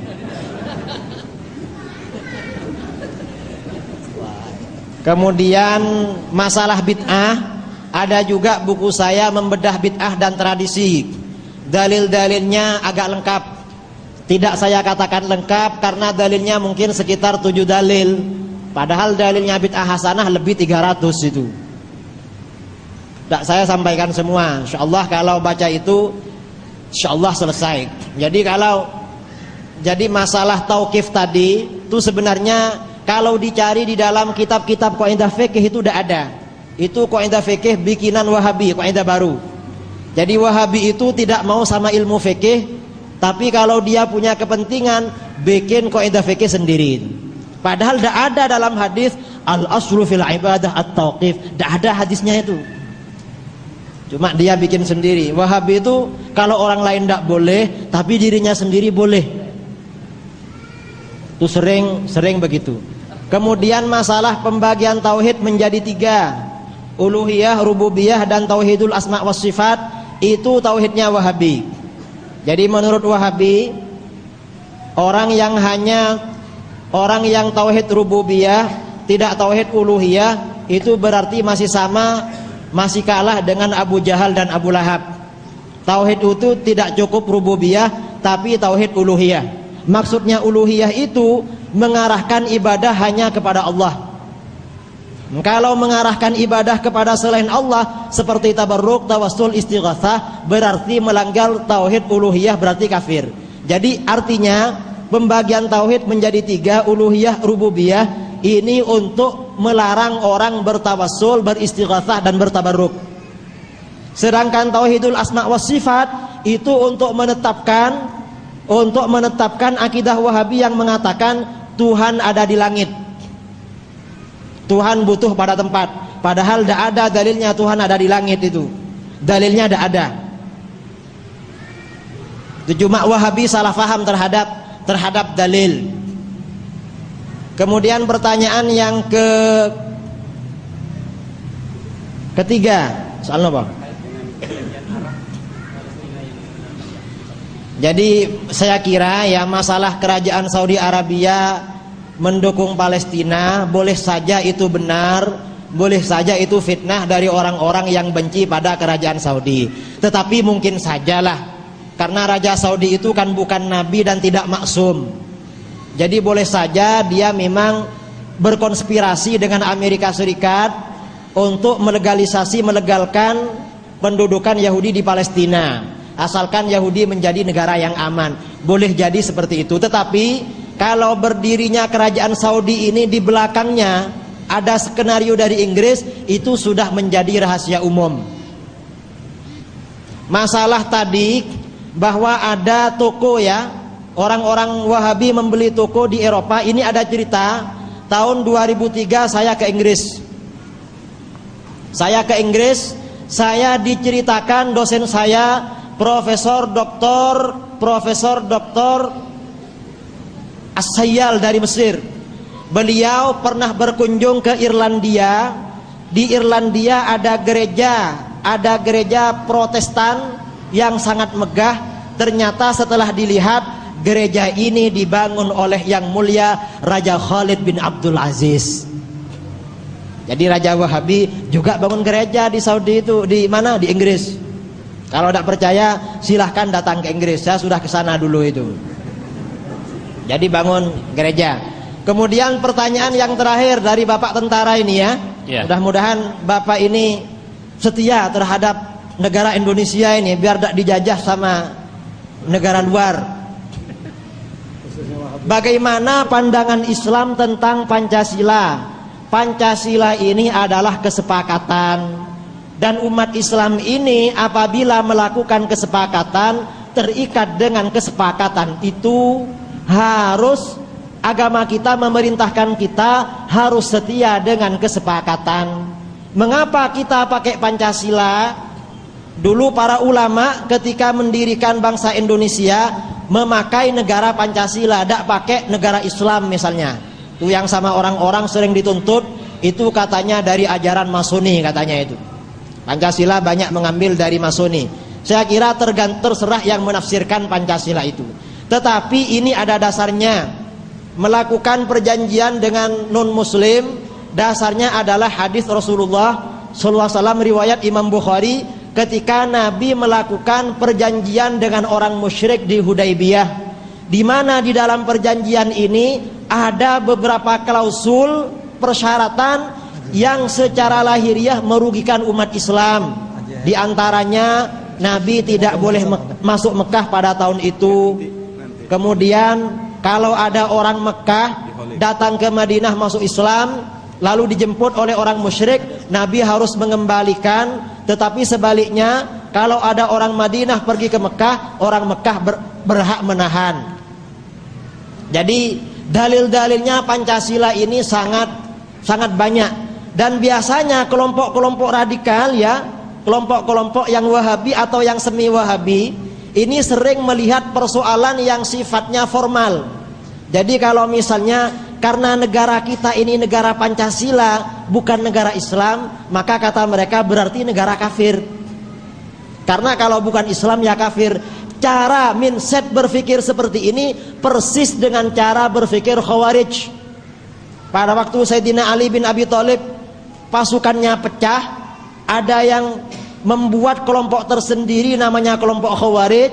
Ibnu Abbas, sahabat Ibnu Abbas datang kepada Khawarij. Wahai Khawarij, mengapa kamu memecahkan diri, membuat kelompok tersendiri dan meninggalkan menantu Rasulullah Amirul Mukminin Ali bin Abi Thalib? Ternyata katanya orang Khawarij, kami marah kepada Sayyidina Ali. Mengapa marah? Karena di dalam perjanjian Sayyidina Ali dengan Muawiyah bin Abi Sufyan, ketika Ali bin Abi Thalib akan menulis hadza ma salaha alaihi Amirul Mukminin Ali bin Abi Thalib wa Muawiyah bin Abi Sufyan. Ini adalah perjanjian yang diteken, perdamaian yang diteken oleh Amirul Mukminin Ali bin Abi Thalib dan Muawiyah bin Abi Sufyan. Lalu kelompoknya Muawiyah menolak. Katanya Muawiyah, jangan pakai Amirul Mukminin. Karena kalau anda pakai Amirul Mukminin, lah kami ini tidak boleh perjanjian seperti ini. Harus taat, harus baiat. Akhirnya oleh Sayyidina Ali dihapus. Ini perdamaian yang diteken oleh Ali bin Abi Thalib dengan Muawiyah bin Abi Sufyan. Katanya Khawarij, karena Ali bin Abi Thalib menghapus gelar formalnya sebagai Amirul Mukminin, berarti kalau begitu dia Amirul Kafirin, pemimpin orang kafir. Kalau dia sudah Amirul Kafirin, otomatis kami harus memerangi beliau, katanya orang Khawarij. Jadi cara berpikirnya hitam putih. Akhirnya oleh Ibnu Abbas dibantah. Gimana kalau saya jawab dengan jawaban yang lebih terang? Bagaimana? Dalam perjanjian Hudaybiyah, ketika Nabi memerintahkan Ali bin Abi Thalib agar menulis hadza ma qada alaihi Muhammadur Rasulullah wa Suhail bin Amr al-Amiri. Ini adalah perjanjian yang ditetapkan oleh Muhammad Rasulullah dan Suhail bin Amr. Katanya orang-orang musyrik, jangan pakai gelar formal Rasulullah karena kami belum yakin anda Rasulullah. Akhirnya katanya Nabi, Ali, hapus Rasulullah itu, ganti dengan Muhammad bin Abdillah. Ternyata Sayyidina Ali tidak mau menghapus. Karena tidak mau menghapus, kertas diambil oleh Rasulullah, tulisan Rasulullah dihapus oleh beliau, lalu diganti dengan tulisan Muhammad bin Abdullah.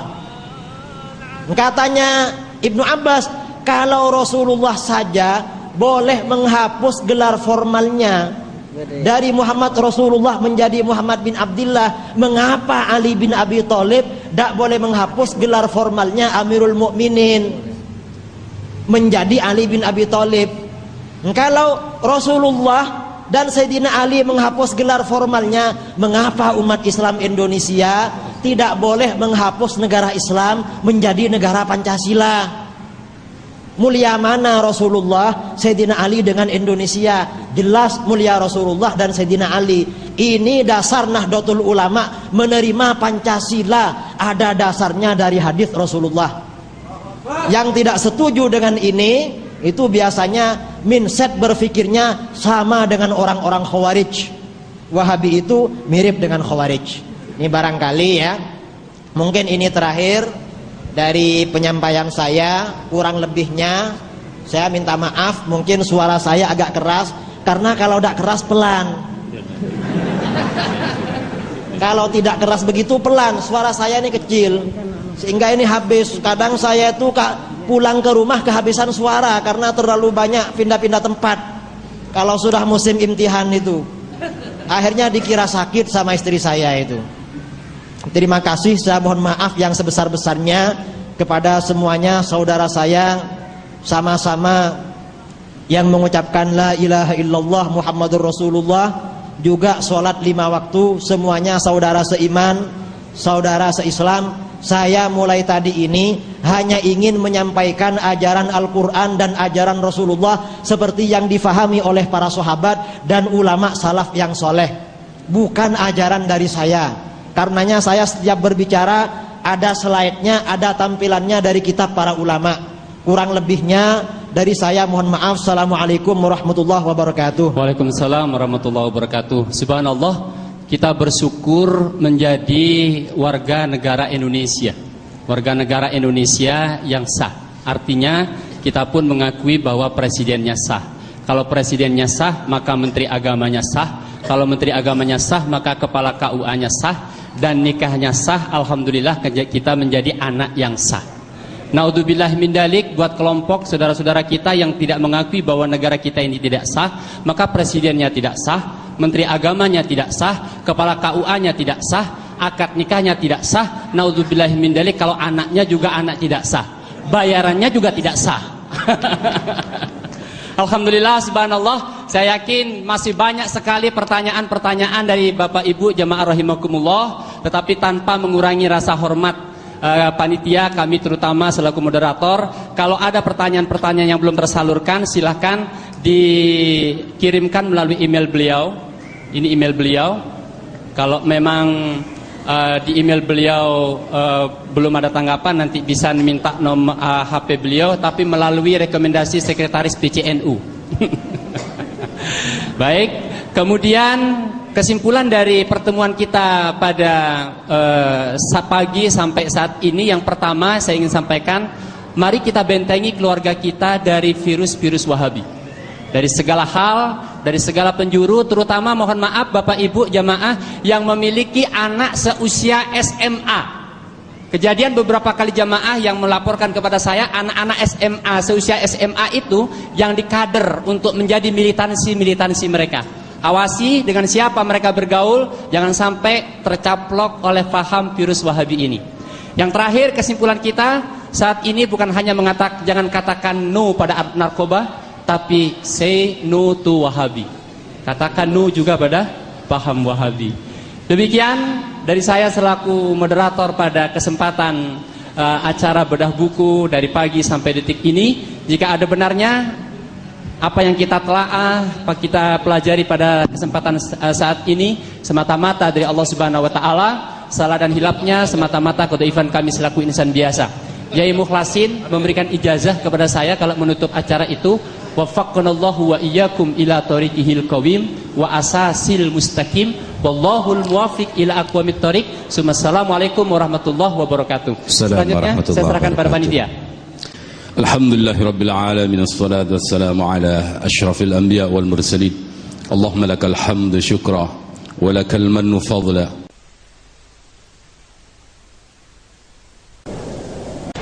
Assalamualaikum warahmatullahi wabarakatuh. Bismillahirrahmanirrahim. Alhamdulillahirabbil alamin.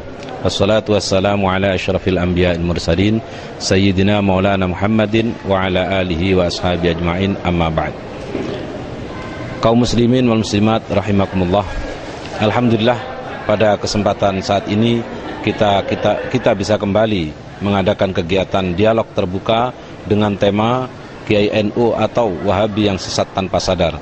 Berkaitan dengan itu, kami sangat berharap dari pengurus cabang Nahdlatul Ulama Kota Balikpapan dan saya secara pribadi dan juga atas nama Ketua Panitia Penyelenggara acara pada sore hari ini sangat berharap kepada kita semuanya, mudah-mudahan acara ini bermanfaat bagi kita dan memperkuat keislaman kita, keaswajaan kita sebagai warga Nahdlatul Ulama dengan bimbingan Allah Subhanahu wa taala, insyaallah kita akan selalu mendapatkan rahmat, taufik dan hidayah. Mudah-mudahan dengan adanya dialog ini akan semakin memperkuat keaswajaan kita sehingga kita tetap menjadi warga Nahdliyin di kota Balikpapan. Demikian yang bisa kami sampaikan. Wallahul muwaffiq ila aqwamit thoriq. Wassalamualaikum warahmatullahi wabarakatuh.